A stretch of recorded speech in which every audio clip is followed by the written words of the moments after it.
The premise is that everyone has mediumship capabilities, to put it short. Everyone, a lot of people don't believe they can, or they've got to hunt down some kind of a medium to tell them exactly what they want to hear or to resolve a problem. And what this book is saying, sure, you can do that. However, know that everyone was created so we all have access to this form of communication, and the forms are endless. And it goes into all kinds of odd ways of recognizing that you might actually be having communication with people on the other side, so to speak, but don't know it or don't realize it. And so this is invoking hidden, what I call spiritual senses. We have our physical senses. We also have associative spiritual senses.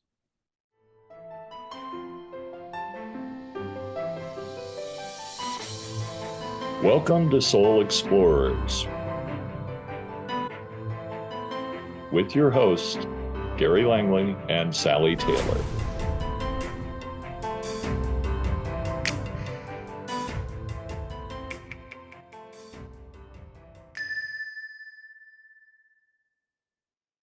Welcome to Soul Explorers. We're your hosts, Sally Taylor. My name is Gary Langley, and today we have August Goforth with us. August is a medium, a mystic, an author, and a licensed psychotherapist. August, welcome to the show. Thank you so much. I'm so happy to be here. Oh, thank you. We're pleased that you're here too. And I should say ahead of time, I think I can speak for Gary as well, that we've had a lot of interaction with you over the last couple of years, and I feel like you are a dear friend at this point in time. So I'm very, very happy to have you come on and talk about some of the material that has come to you, essentially from more subtle realms, and has resulted in several books. Would you like to give us the titles of those, and then maybe we can go into what they're about? Collectively, they're called the Risen books, because that's so it's about language, and I'm all about language. And so when we talk about people who have transitioned or non-embodied or in the Summerland or whatever, the term I use or have been led to use is the Risen. And so they're called the Risen books. And the first one that came out was The Risen Dialogues of Love, Grief and Survival Beyond Death. The next book was The Risen, A Companion to Grief. And then there were a couple others kind of extracted from them. There's another book that's sort of a concentrated form of The Risen, Companion to Grief, because they're big books, having worked with them, and they're very deep, and there's just a lot that goes on. And so there's one that extracted a lot of the material to make it a little simpler for people, especially when people who are in grief, any kind of grief, oftentimes you're not firing on all cylinders, or you're too tired to read. And so I asked the Risen contributors to these books to make a slightly shorter version, which I like it a lot. There's a couple other books off the top of my head. One is about dreams. It's called Tangible Dreaming, which is really a different topic. When you talk about the Risen contributors, maybe we should explain that a little bit. How this book came to you, how you received the information that became each book. Yeah, you read my mind. So it actually states that at the back of the book about the authorship, and so it mentions me as one of the authors, and my companion of many years ago who had transitioned, named Tim Gray, and he's one of the authors. And we were the focal point of a kind of an experiment from a group that we call the Risen Collective. And so I'll just read what it says, because it puts it in words better than I can remember to say. It says, the Risen Collective, the primary energy behind the orchestration of the Risen books, is comprised of inestimable numbers of non-terrestrial beings, plus equally invaluable terrestrial divas of various ranges of intelligence, status, self-awareness, and time spans. All are companions in a cooperative of higher vibrating multidisciplinary groups residing in spiritual geographies outside the normal range of terrestrial psychic access. This collective includes educators, scientists, healers, philosophers, writers, and artists from multicultural and multitemporal backgrounds of Earth and other dimensional systems, and who share an intensely committed interest in the advancement of communicative relationships with those still embodied on Earth and in other dimensional systems. They are contributing this service under the auspices of an even vaster vibrational gathering, the Risen Assembly. So it's like coming down, and it was gathering in that way. And they wanted to explore the relationship I had with Tim after Tim had transitioned, which activated a lot of my unused mediumship capabilities or latent capabilities that had kind of gone into hiding since I was a child. And that's a whole nother story. And when Tim one day had actually manifested physically for a few brief seconds in the privacy of my room, and from there we were exploring together all of this, and it attracted the attention of all of these other risen entities and scientists and educators, that they were just very fascinated by how seemed to be a spontaneous thing, like I wasn't sitting for direct physical mediumship, nor was Tim, but somehow our love for one another created this communication. And so they wanted to explore that, and also to see what would come of it. And what came of it was this book, which took about 9 years altogether to manifest, because it involved transmitting information through these thousands of different people and nature spirits, and for me to translate it. And fortunately,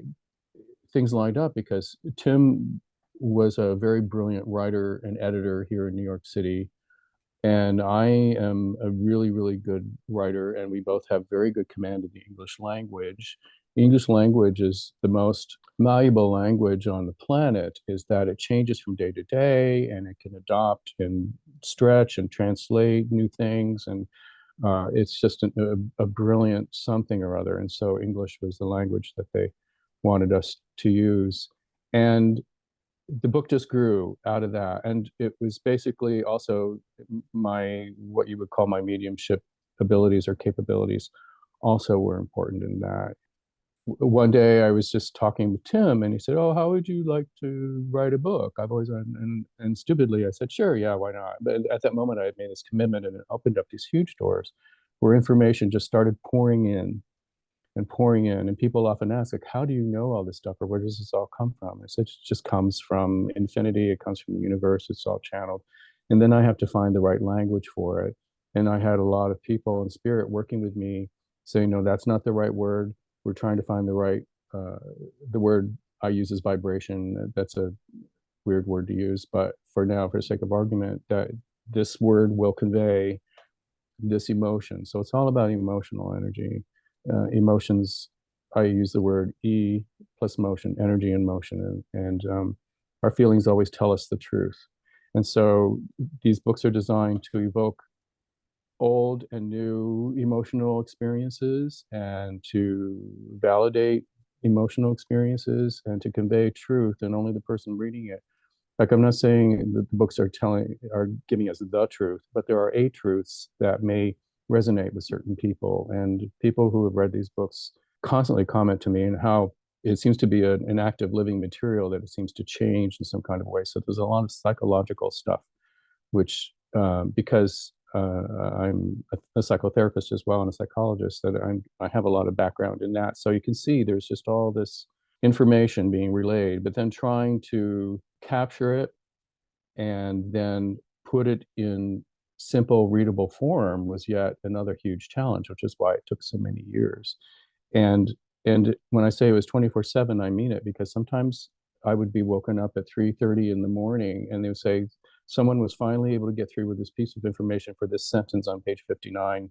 You got to get up and write it down now, or it's going to be lost. And I would have to get it up. And that just went on all the time, no matter where I was. And even when I was doing another job or something, I would have a notepad next to me, and my hand would be writing down some stuff, and then to put this information. So it took years and years and years to find the best language for this in a timely way. And there literally were hundreds of thousands of people So this idea of the risen assembly is overwhelming enough, but the idea of like there's this risen collective above them. And so a lot of the information that came through eventually that I was able to capture, or Tim and I were able to capture to put on the physical page, comes from very far off, so to speak. And there are many people, risen people is the word I'll use for now, who are so far out there that they really couldn't be considered to be human anymore in the way that we are. They don't have really, it's not, doesn't convey a lot of meaning to them. And so, but they wanted to contribute something to this, or they were asked to. And so it was relayed on down what I called a spiritual Pony Express, kind of like they have mediums, so to speak, on their sides, many, many sides. And so this information was relayed down way, and by the time it would get to me, it would be concentrated because it picks up a lot of stuff along the way. It's almost sort of like that game of telephone that we might have played as kids, where you say something and by the time it gets to you, it's completely distorted. And so there was a lot of concern about that this doesn't get distorted, and that had a lot to do with me and Tim and our ability to perceive these things. So I find all of this really interesting because I have also found through my own intuitive work that language is really important. And I get corrected often on the language. If I go to write something down that I feel like has been given to me, if I don't have the right word, I'll get stuck for a moment and until the correct word comes. So it does seem that language is really significant to those who are communicating with us. And the one lovely thing about the books that you have written is that they are so beautifully written. And the language does seem to have layers of meaning to it so that every time you go back, you get something new out of it. So I really appreciate that. Do you have anything else to say about sort of the energy around language and, why they've chosen to say, maybe you have an example of something specific where that seemed significant? It's pointed out at some point in one of the books, maybe both, that words are not the thing, they are symbols. And the thing itself is also a symbol, which is kind of mind blowing. So we're sort of like kind of getting a few steps away from the actual thing. The actual thing is the emotion or the experience, which is so personal and intimate that any emotion, Sally, that you might have is completely unique to the universe. It's never been felt before. It never will be felt again. It's contributing to the growth and the expansion and what the Risen called the grand tapestry of the universe. It's constantly being woven in that way. And words also can be woven, but it's an emotional content. So it uses the example of, say, like if you say the word traffic to someone who lives in, say, the backwoods of Kentucky, it will convey a meaning very different for someone who lives in LA. Same word, multi meanings. And so this was one of the challenges of this kind of material, is finding this language that doesn't try to prove something to someone else or validate something to someone else or serve someone else's agenda. Like the Risen have their own agenda, if that word can be used, but it's done in such a loving, compassionate way. It's inviting us to explore and experiment. And that's why so many of the contributors to this were and are educators, scientists especially. Like there's a lot of science involved in this that's not terrestrial science. So the language is really, really important. Riley Haggerty, who's a spiritualist historian, told me, or even said somewhere, that English is used differently in this book than he's ever come across before. Mm-hmm. Yeah, I can only imagine the monumental task of taking those, I'm going to use the word concepts, emotions, and fitting them into our limited human language, which often falls very short of what we want to communicate. And so, great, what does this all mean? Why would I devote 9 years of my life for the first book before it actually found itself in print, and then 6 or 7 more years for the second book? Because it took that long that kind of devotion. And I know like people have asked me like, when are you going to write another book? And you've heard me say like, over my dead body. It's like it's just it's very, very labor intensive. One purpose of this material is the first book, The Risen Dialogues. I've always described it as it's advanced mediumship material, that it's not mediumship 101 or astral traveling for dummies. There's plenty of wonderful books about there for beginners and things like that. But this is like, unless you are consciously practicing medium in some kind of way, a lot of this stuff is going to look crazy to you, or just won't make any sense, or you won't even be able to read it in some kind of a way. But the premise of it is that it suggests take what you need and leave the rest. Like, you don't have to understand all of this. Like, and you're also contributed to it in your own reading. It becomes this living, but you create a relationship with this material, and the relationship is also with the people, not just me, but all these hundreds of thousands of people in spirit who are constantly contributing to it. And so the premise is that everyone has mediumship capabilities, to put it short. Everyone, a lot of people don't believe they can, or they've got to hunt down some kind of a medium to tell them exactly what they want to hear or to resolve a problem. And what this book is saying, sure, you can do that. However, know that everyone was created so we all have access to this form of communication, and the forms are endless.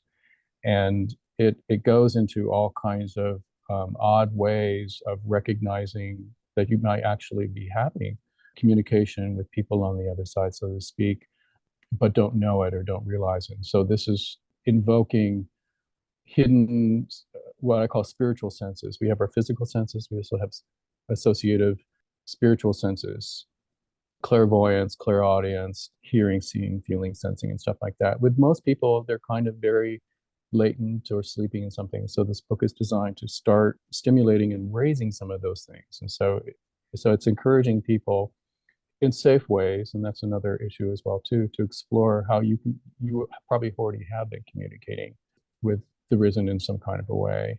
And then the book itself uses, what I noticed after many years of writing it is that, trying to find a commonality between the material and the reader is no easy thing. But it used grief as the thread throughout because everyone will experience it, grief on their stay on this planet, and so everyone can kind of understand and resonate with that. So it used grief as a commonality thread. I was very fascinated about this. Like, what's the purpose of grief? Like, what is it, and why is it so awful and so hard? And they said, well, we'll write another book about that. So the other book about grief came out about that grief is a very human emotion, and that it's meant to be transformed in that way. No easy thing to do, because it's very easy to try to avoid it or get stuck in it. And so when we wake up there, when we make our transition, all that will fall away and things will make sense. But they're saying it's possible to make sense of this here and now, to evolve in not supernatural ways, but supra, S-U-P-R-A, supranational ways, to rise above it. And so there's a lot of psychology and kind of therapeutic ideas in these books about how to access your own abilities and capabilities and how to grow them into something, whether you want communication with people here or people there, it's up to you. Well, and I would say that, having been on my own grief journey, having a child on the other side, I would have given anything to have had this book sooner than I did. I mean, I'm certainly glad that I eventually came to it, and I'm grateful for you for writing on that. But grief seems to be one of the most life-altering experiences for human beings, and it can crack you open or it can shut you down. And so, what is your hope for people who may be in deep grief when they read the Risen book on grief? All we really want when we're in grief is to feel better. So that's the premise. If suddenly we can remember the word better, hope is described as, so we're kind of digging a grave for ourselves with our grief. Like, it's just, we're digging and we're exhausted and tired and hopeless and helpless and all those things. And so Hope is described as a rope that comes down into the hole. It's dropped down into the hole. Like the material constantly asks us to remember to ask for help, which is hard to do when you're feeling helpless because you're focused on the helpless. And so it's about focus. And so sometimes we're in the deepest, darkest moments of our despair, and the rope of hope is dangling right next to us that someone who loves us from the other side or even this side has sent down in, but we can't see it, or we don't even know it exists, or we're not ready for it yet. But the idea is to be able to at least grab onto hope, which feels a little better, and just hang on for dear life, and then let it pull us up out of the hole. But we have to ask for help. Like, the universe is not going to intervene. It is not going to intervene in any kind of way unless we ask for help. And then suddenly we have access to all the power that there possibly can be in the universe. And just asking for help silently. And it also emphasizes the material that often the help arrives immediately, but our awareness of it is very slow. Like, sometimes it's so subtle. It doesn't yell and scream at us like our grief is or our anger is. It's this quiet, still, quiet, whispering voice. Like, I'm here, it's okay, everything is all right, we got your back. But we can't hear that because it arrives quickly, but so subtly and so softly that we often can't detect it or hearing it, because the storms of our grief are just completely so chaotic that we can't. So this is where we need to have some kind of spiritual practice, which in the book is called sacred diligence, every day, in order to get aligned or attuned or centered or grounded, whatever word works for you, where we're in this open, receptive space. And so hope comes down into this like a rope, and we hang onto the rope. It pulls us up out of it, but then we let go of hope, which is very fascinating. It says, let go of the rope. Now you're back on your own 2 feet. Sit down, rest, drink some water, calm down, chill out, all these things that we're probably not doing or haven't been doing. And I know, again, it says like these are just words, and it's just words on the page, and they sound great, but we have to actually actualize it in some way. And that's what spiritual diligence is that we have, every day we have to do something that is nourishing to us spiritually in some kind of a way. So we're already doing all kinds of things that are nourishing in us in other ways. So let me ask you really quick then.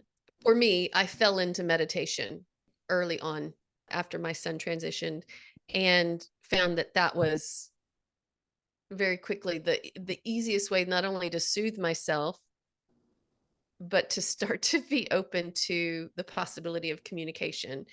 So, and most mediums, if they're telling people about development, the first thing they say is, meditate. Are there other ways that people can kind of go about this spiritual diligence beyond meditation or in addition to meditation that would be helpful? And anything that makes you feel better, which means, it doesn't mean anything that makes you feel like a natural high, not an artificial high. Like, yeah, sure, a Bloody Mary will make you feel better, but it's an artificial high, and it's also toxic, or drugs or anything like that. They kind of work in their own way. And sometimes, even with my patients, medication is necessary to get someone to sort of a baseline of calmness. But drugs and alcohol don't teach us anything. They're just interventions. And so you have to also, if you're going to be taking medication of some kind, which might be necessary, you also have to engage in some sort of a acquisition of education or learning. You have to grow. You want to grow from it in some kind of a way. And so any activity, just like creating music or painting or gardening or feeding your family or whatever brings you joy. Because when we're in that deep grief, it seems like all the joy has gone out of our life. And people have, for the most part, a distorted version of what joy is. They think they should get joy out of something. And you sort of can, but eventually you deplete it. You suck the energy out of things or people. Joy, actually, the word enjoy means to put joy into things. And so we're putting joy into life, and we can put joy into anything we want. And joy comes through us. that's that aligning or meditation. Somehow suddenly now you're an open channel to all the energy that is, and it comes through us and it goes out into the world, and suddenly everything looks different, feels different, because it's like this fountain coming through us, this uprushing, which is life and more life. And the Risen constantly remind us that there's nothing but life, and there's no such thing as death. Death is not a real word. It's not useful in any kind of a way that you can just forget it. That forgetting is part of the sacred diligence, is that you focus on life rather than on death. Hard to do when you just seemingly lost the love of your life in some kind of a way, because whether we realize it or not, we're most likely focusing on their absence rather than their presence. Right. And the focusing on absence feels one way, and the focus on presence feels the other way. So you sort of have to go back and forth and decide which feels better. And I didn't realize that until one day Tim said two things to me. He said, "You're trying too hard. It's as if you and I are trying to take a nice walk in this lovely garden, and you've got me in a headlock. And just let me go and let me stand up, and I'm okay. I'm fine. I can walk. You don't have to worry about me. Let me enjoy the sights and my awareness of you." And the other thing he said was that, stop looking for me back there in the past of memories. Like, you're going through all these memories and you're mourning these memories and grieving, and they're making you feel, he said, "I'm not there anymore. Turn around." Like, he's tapping me on the shoulder. "I'm right here behind you. Turn around and look at me where I'm at now." So then we can join arms and then move forward in a joyful way. And so that's part of spiritual diligence as well too, is it's, and diligence means, like, it takes perseverance, because our world, such as it is so full of things that distract us and confuse us and frighten us, as well as delight us in all kinds of ways. And so there are many worlds interacting, and the Risen material talks about these many worlds interacting, and how there were many worlds that contributed to this book, and people from different, it calls it time dimensions, perhaps. I'm not sure what the right language is. So yeah, Sally, it's like, even though it seems like very simple to just tell someone, well, start meditating, it's not. And then there are so many forms of meditation that you don't know where to start or who to listen to or what to read. And the advice I was always given was, just pick something and stick with it. And as you change, it will change. And either it will stop working for you, which always happens, and then because you've grown beyond it, and then, but it will also change your understanding and your ability to perceive things, and things will be brought to you. And now your spiritual senses are getting awakened, and now your life has just gotten bigger instead of smaller. So you just start with something, anything. It doesn't matter how silly or insignificant it might seem, because it's private. It's just between you and nobody else. But again, also to remember to ask for help if you want it, because there's a lot of help waiting for us. And part of this goes back to a theme we were discussing on Monday night on a group we were on. And several people were saying, well, I've tried and tried and tried, and I can't seem to communicate with my loved ones. And I brought up the point of, you're trying really hard. Allow, you need to maybe just let go and allow it to take place. Could you speak to that at all? Well, that's a theory, right? It looks and sounds great on paper, and to hear, but still, what's the resistance? So we're saying, it's like static on the line in a way, like just like you're trying to talk with someone and you're talking over them, or your mind is just going, and most people have no control over their thinking. Very few people have control over their thinking. And to reduce the static means to reduce the resistance. And the resistance is just fear. It's worry, mostly. It's just worry. I love that phrase about that worry is praying for the wrong things. Right? We're kind of using this energy, but we're using it in such a way that, and we can't worry enough to make worry go away. We can't be anxious enough to make anxiety go away, but we tend to act as if we believe that that's true. So there's a lot of belief systems that get challenged in this kind of endeavor. From my experience as a therapist, what I've noticed about belief systems is that most of them have been constructed to avoid tampering. And so when you start trying to fiddle with your beliefs or change them, there's all these little safety things and backdoors and stuff to try to scare you, like, don't change that belief. And you can see how strong beliefs are, because people will kill each other or go to war rather than change beliefs. It's insane, right? It's insanity. So we're looking for sanity in that kind of a way. So that if you even want to boil it down more, I always ask people, what's the fear? Yeah. Not what's your fear, what are you afraid of? I want to depersonalize it. And so don't take it on and say, this is my fear. It's like, no, you don't want to take it on. Put the fear over there. We're going to stand on this line. The fear is over there. Let's look at it and say, oh, and then we see sometimes the more we look at it, it kind of just fades away. Like it's not a real thing. It's sort of an illusion in some kind of a way, but we can invest it with all the emotional energy that makes it feel real for us, or we can invest our energy in better ways. And again, it's back to that, we're using language. The way these books use language is often refreshingly different or surprisingly different for many people.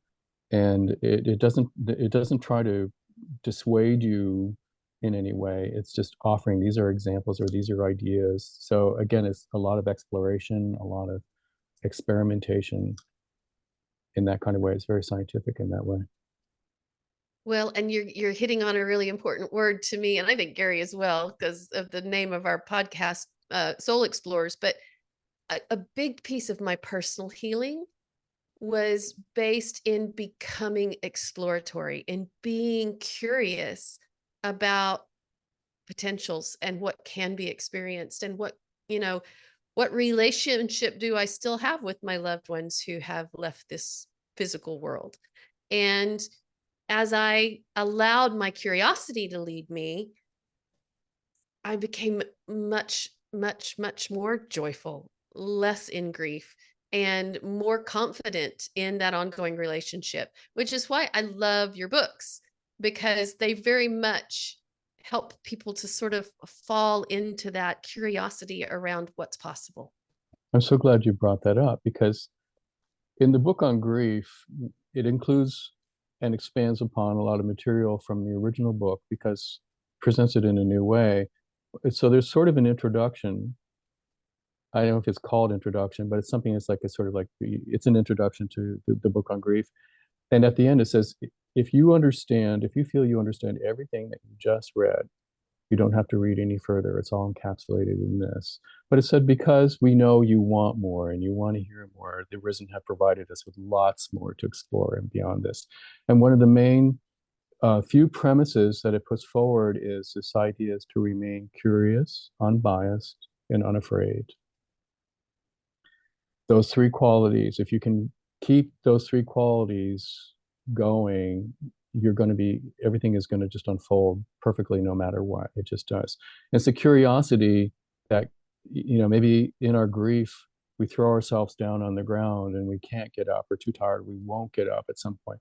But at some point, we're going to have to get up. We're going to have to go to the bathroom. We're going to have to do something in some sort of a way. Like eventually our curiosity, we reconnect with the energy of the universe, which is always unfolding and moving forward. It's expanding, and science has confirmed, they confirmed that the universe is expanding. And so because we're part of it, we have to expand too. And if we resist it, then we feel what that resistance feels like. That doesn't feel good. We feel stuck in some kind of way. And so getting unstuck through grief, it likens, for me, the illustration was used of a seesaw or a teeter-totter, which I'm not sure if everyone knows what that is. I talked to someone recently from a Middle East or from Ukraine who didn't know what that was. But it's a seesaw, where two kids get on and you're sort of going up and down, up and down, up and down. And it's on the playground of life, right? We just want to play. That's all we want to do is play and have fun. That's all we're here. We're not here to work. The Risen assures there is no school. There will be no test. If you want tests, probably you'll have to find someone to make one for you, but that's okay. Nobody really cares. But the idea is just to have fun. And curiosity is on one end of the teeter-totter, and then fearlessness is on the other end. Fear is very heavy, right? It weighs us down. And so to release the weight, the burden of fear immediately allows the teeter-totter to start moving. And what is important for that part is, so curious, unbiased, and unafraid. Unbiased means no judgment. Don't make any judgments at all in any kind of a way for now. You can later, but just for 5 minutes, just kind of have this judgment-free place. And so every little kid who's played on a teeter-totter, if you've been on the playground and you can't find anyone to play with you, little kids will still get on the teeter-totter, like they're trying to figure out how to make it work and go up and down, and it's sort of like, but then it gets boring very quick and it doesn't work, and then they go to the other side and then they try to running back and forth, and see if they can sort of do something weird with it, and that's their curiosity. Then they find out that then when they move to the center of the teeter-totter, something amazing happens, like they're balancing, they're experiencing a new law. Rather than this law of opposites, they're experiencing this law of equality, and suddenly now you have a 360-degree view of the playground as well too. And it's very restful and it's very peaceful, and there's no judgment about it in any kind of way. It's just kind of a feeling of relief. So we're looking for relief, we're looking for feeling better. So anything that can get us to the center of the seesaw, usually it's rest for people in some kind of a way, then that's where we start. It's always coming back to rest, coming back to rest. There was a quantum physicist who's Indian, and of course it's one of those beautiful names I can never remember. He's quite funny, and a lot of I've worked with, interestingly enough, I had to acquaint myself with all kinds of material, and so I have a library now of probably 15,000 books that the Risen have brought me over the years about science and quantum physics and all kinds of stuff for me, just to acquaint my mind with this, so that when they gave me the word, then somehow my mind would be able to put it into English. And so it's very intricate in that way. This Indian quantum physicist discovered God. I've seen a lot of quantum physicists over the years slowly get up and stand up and said, we just have to say, like, we've gone in so deep and so far now that the only answer is God. Like they're declaring that they're no longer atheistic in some kind of a way. And he said sort of like there's this wave of life going through us and through the universe. And sometimes it's going up like activity, and then it goes down and it's rest. And it's up in activity and it's up and it's rest. And it's like a seesaw kind of a thing, or it's playing on a swing, whatever, or swimming in some kind of a way, or just breathing even is doing that. And so he said going up is like the doing, and then going down, resting is the being. And so we can't be doing all the time, and we can't be being all the time. That life on this planet, the balance is doing and being, going up on the seesaw in some kind of a way. And he liked Frank Sinatra a lot, so he would always say it's like doobie doobie doo, and is a way to remind himself of that. And as you can see, also bringing humor into the formula, taking fear out of the formula and replacing it with humor, makes a huge, huge difference. It seems to me the universe is based upon a sense of humor. Yeah, and it even has a quality to it that can be healing. I can't remember who it was, some woman that I watched a video of, so I apologize that I can't give a name, but she had been diagnosed with cancer, and she decided that she was going to sit at home and watch sitcoms and laugh all day. And her cancer went into spontaneous remission. So there's something to that. I know that's anecdotal, but I think you're right with humor. It does shift things dramatically. We know in physical circles that often the primary guides will come through initially just to get everybody laughing and happy. It's been documented through, going way back to physical mediumship sittings, where there was always one of the spirits that was kind of their job, to be the clown and to cheer people up and to make fun of them and tease everyone in some kind of a way. That was kind of a standard thing, and hopefully still is. Well, I find in my own communication with the Risen that they have an extremely good sense of humor, and that always lifts me up. The fact that they'll interject humor, they'll laugh at me or with me, it brings me up a level. There's a stepping up when that transpires. So that seems to be one of the main things that attracted the Risen to Tim and me. So here I am, a kind of an embodied person on Earth, And Tim is where Tim is, like since he had transitioned in the late 90s, the mid 90s. And it was our sense of humor with one another that when we were constantly laughing, and we would rather laugh than sleep. We would just stay up all night coming up with ideas for new board games for kids, and coming up with the weirdest, stupidest names. We would just make ourselves laugh like little kids constantly, or we would tell each other jokes. It was just constantly laughing in that way. And it seems to be that that was one of the main things, among others, that attracted the scientists to our experience, what was going on. And then as scientists did, they said, this is a very interesting opportunity to explore and experiment and see. And so the first book, The Risen Dialogues, is called Dialogues because Tim is also contributing to the book. He's writing it, and I'm writing what he's saying to me. And so there's this dialogue, and you can see this dialogue between Tim and I as we move through the book and discovering things. And he's offering ponderings, and I'm offering ponderings, and so we're exploring. And sometimes we get a little too, when I get a little too serious, he says something that gets me back on the teeter-totter again. So there's a living quality to this book that just promotes you wanting more. So it's also, the material is meant to stimulate you in some kind of a way to look for more. I love in your books the reminder, you may not understand this at this moment. And I think they're well placed, because there may be an issue that comes up that you're grappling with, and you feel like you can't go forward in the book until you understand it. Well, yes, you can. You know, you can read on, and that may open up what you weren't understanding before. Right. And that was something too that, these books, people describe them as dense. Good word for it. Like the further in you go, the bigger it gets. And there were points when like a lot of this was, I was pretty much in, I don't like using the word trance, except in certain instances. Again, that's a word as well too. The word non-ordinary state Mhm. is more open for me. And so I was often in non-ordinary state in the way that most children are, in kind of a sort of trancey.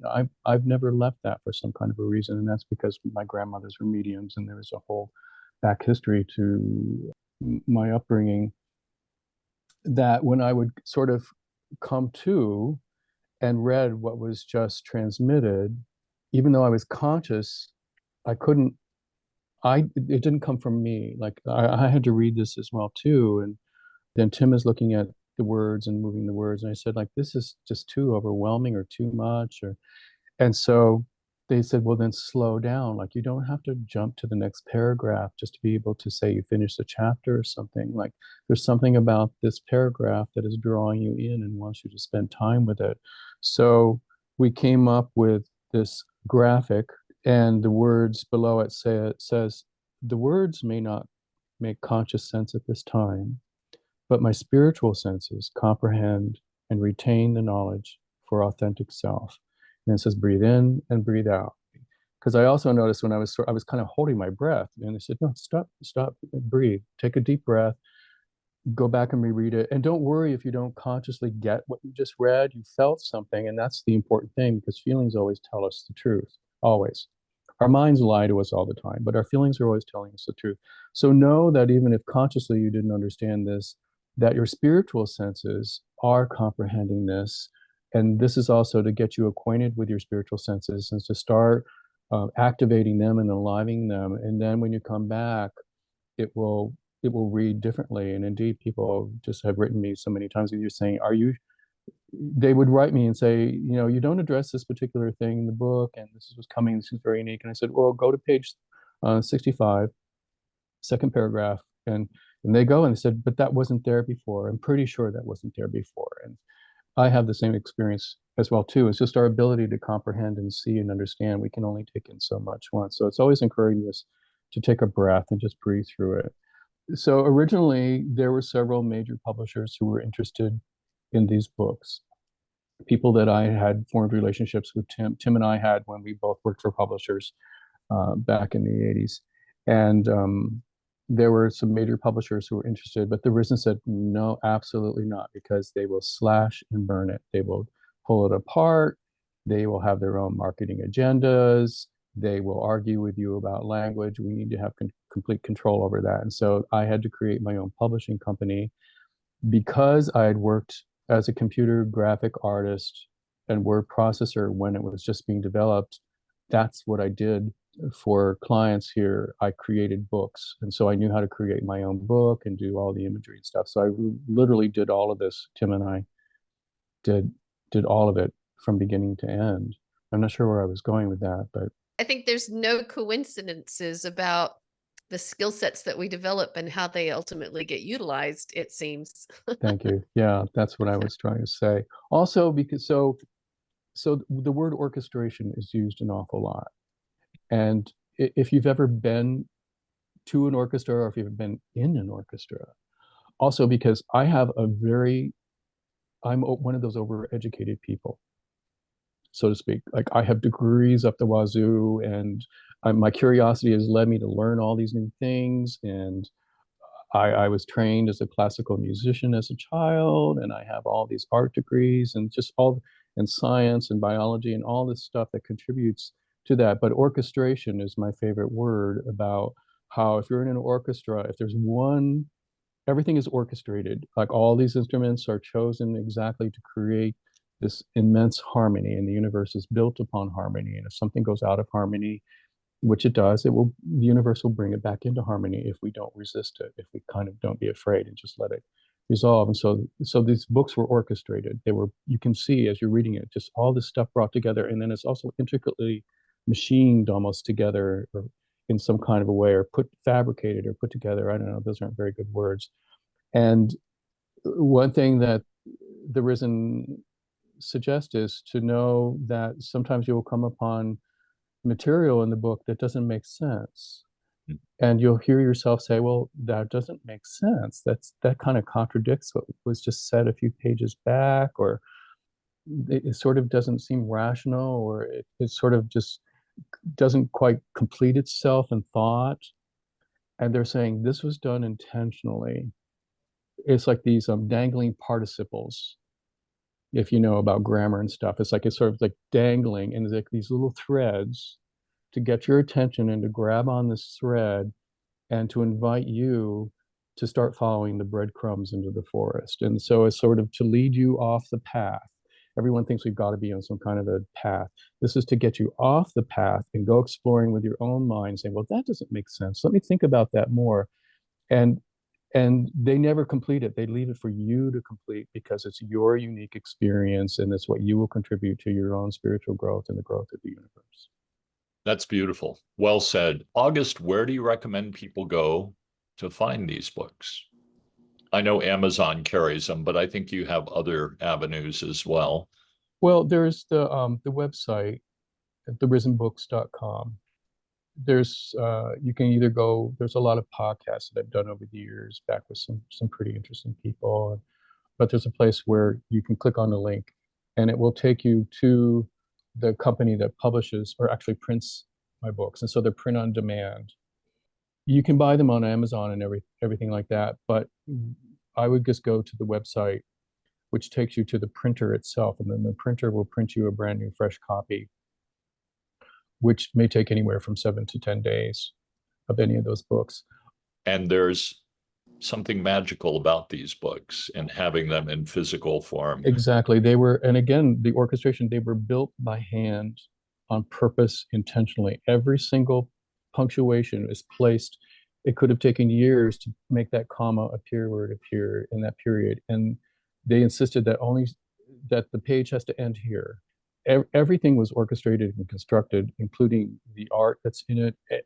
Everything. I have like hundreds and hundreds of thousands of folders and files on my computers to kind of make sense of all this thing. So having the printed book, it was meant to be a printed book because there's something about the physicality of the book that is part of the experience of reading it.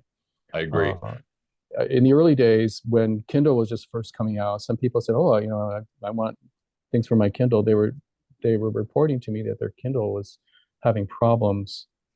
Whenever they tried to open the book on the Kindle would shut down, or it would delete the book in some kind of a way. That doesn't seem to be happening anymore, unfortunately. So, I have the Kindle versions, but yeah, me that's too. only because I'm running out of bookshelf space. Yeah, and I have it on my iPad. I read the Book of Grief a lot, almost every day. That there's something in it that helps me. I love that you go back and read them yourself. Yeah. That tells me a lot about the content that's there and how it is collaborative.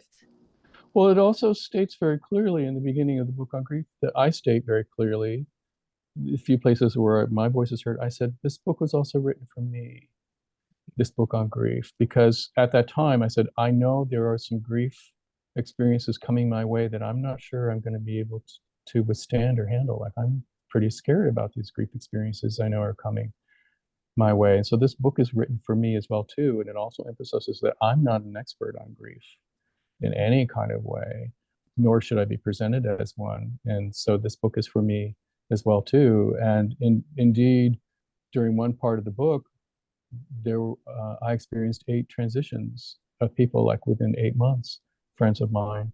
And then one of my parents also began their transition in the mid book. And so it says, which is a major marker for us to have a parent transition. And so by the end of this book, my parent will have fully transitioned in that kind of a way. And so this book is also helping me along in that journey. And it didn't stop. It continues to help me in my relationships with my parents and other people as well. A lifetime endeavor exploring these books. I highly recommend them. And I really want to thank you, August, for joining us today. It's been a really enlightening conversation.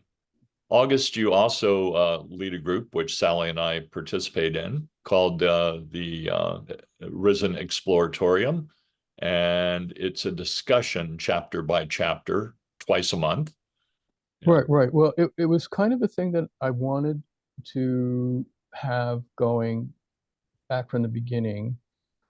And I sort of envisioned because I would sit down with just friends or people, we just sort of are talking about the book. And just in talking about it, stuff's just started coming out. An hour later, we're all sort of like shaking our heads, like, what was that? And how did that come out? And like, somehow it opens channels and more information starts coming through, not me, but through other people in some kind of a way. And again, this is also the development of our spiritual senses. Like, it's stimulating and waking things up, and you're having these enlightening moments or whatever you want to call them. And so in the early days, I called it fireside chats. I kind of envisioned, I think they used to, that president that had fireside chats where I'm not here to be an authority or dictate stuff to you. It's just like we're kind of sitting in our rocking chairs by the fire talking about this carefully. So that's what this exploratorium is about. I'm just so thankful that you guys are able to provide time and space for it. Oh, yeah. I think what we'll do is put in the notes the link, and it's twice a month, the first and third Thursday generally of the month at 3 p.m. Eastern time. Mm-hmm. And we'll put that information, and that way people can join if they're curious and want to explore more. Thank you so much for joining us today. I think this was a very enlightening discussion, and let's have you back again, because there's so much more we could talk about. There's a lot more, right? A little goes a Yeah. long way. So I'd be happy Yeah. to. Great. Oh, thank you, August. You are a wellspring of wisdom and just a really good friend. So I'm so glad that we got to spend this time with you. Thank you. If you enjoyed this content, please hit like, subscribe, and ring the bell for notifications.